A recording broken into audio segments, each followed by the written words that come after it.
Sa iba pang balita, iginiit ng pamahalang panlalawigan ng Bulacan na kailangan ng simula ng pagsasaayos ng Angat Dam. Ito'y para maiwasan ang matinding pinsalang dulot ng posibleng pagtama ng malakas na lindol. Tiniyak naman ng PCSO ang paghahanda at tulong sa priority areas sa Metro Manila.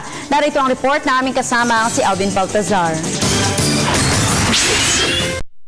Kailangan sa lalong madaling panahon ay maisaayos na at mapatibay ang 47 taonang Angat Dam.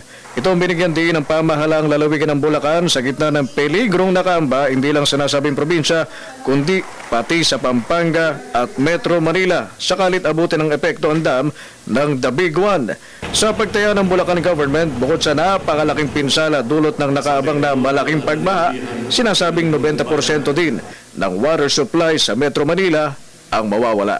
Ito nga 40 years na mahigit ang aming Angat Dam, kaya dapat na talagang rehabilitate. Kaya dapat talagang gawin na at gamutin ko naman yung gamutin dito.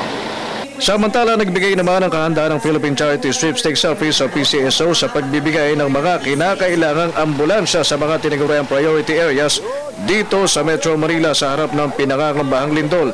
Ito ay ang mga lugar sa Kalakang, Maynila na nasa ibabaw ng West Valley Fault na una ng tinukoy ng PVOLCS. Pagtiyak ni PCSO Chairman Ireneo Maliksi, walang politika sa pagbibigay ng mga ambulansya at ipagkakalooban niya nila ito sa kung sino-sino ang dapat na makatanggap regardless of political affiliation.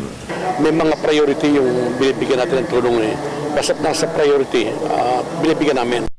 Lalim ng ating pamamahala, tinitiyak natin na colorblind tayo, hindi tayo kailangan tutulungan sa mga kakampi sa politika.